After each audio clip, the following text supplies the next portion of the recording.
what you started has continued, and I'm giving you two thumbs up. It was really hard to get staff on board, but we were able to then converse with Mrs. Lovria, who is the administrator for National Honor Society. She was like, I believe in y'all guys, like, you're great, and was like, all right, let's do this. And so most of the program was student run. Brett and I, we took care of the students that were tutors, we took care of the students that were tutorees, we had a classroom for it.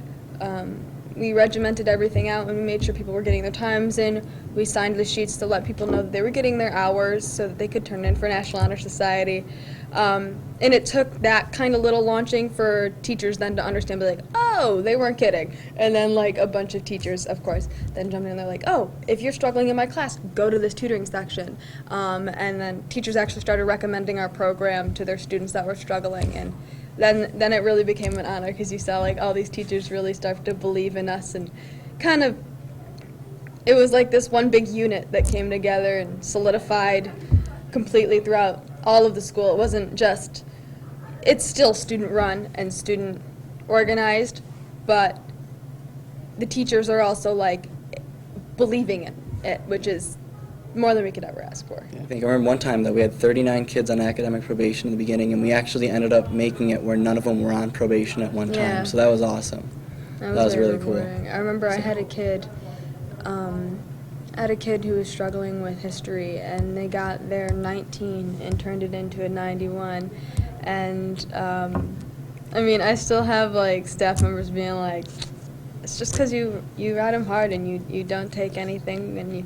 Because, I mean, when I teach someone, I'm not going to take excuses, but I'm also going to be like, all right, this is how we do it in a fun way, you know? Yeah, totally. So I think, like, being able to create that connection with that kid so that they don't feel alone. I mean, I know, like, parents try their hardest, but it's definitely hard when you're working full-time jobs, and then we're in the height of COVID, and you're trying to survive. Sometimes you don't have the 20 minutes to sit down with your kid and do homework. So we took that 20 minutes to sit down with your kid and do homework, and being able to have that bond and have that connection and build that friendship, that was the most important part to having a kid succeed, because most of the time it wasn't even the lack of understanding of the course material, it was just having someone to believe in you and having someone to have you sit down and focus.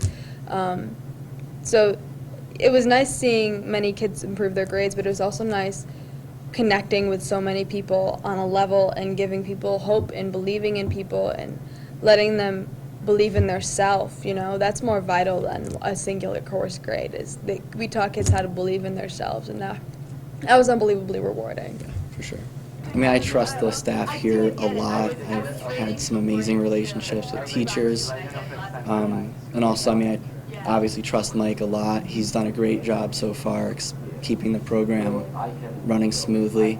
I have no worries about the future of this program, and it's more of an honor to know that something that we created is still being nurtured to this day. So yeah, very grateful that it's still in play. We handed it off to Mrs. Lovria as well.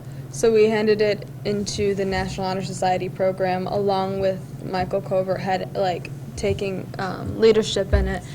And I have full faith that the two of them will not let it die. Mrs. Lovria, we are very close. Brett and I both love Mrs. Lovria.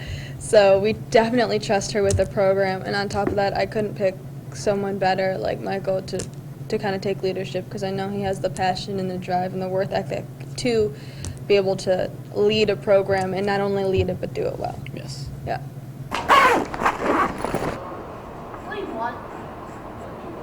Like, are you up to date on most of that stuff, or is it just like you're struggling? Well, since the beginning of the year, you know, we started this program back up, you know, especially right after the first marking period ended. Currently, we have, you know, myself and 3 other tutors, right? And we have 2 underclassmen tutors, which is, you know, that's huge, right? Considering that, you know, I'm going to graduate this year, and knowing that I have several underclassmen that are, you know, showing that initiative and that drive, and I know that they're going to be able to continue the program, you know, when I'm gone. And I think that's, you know, the mark of success of a program. You know, it has that longevity even after, you know, I may be removed from it has the ability to keep going. I think that's the mark of really any good organization. It's been extremely rewarding for me, right? It's been extremely rewarding for the other, tutors that I've talked to.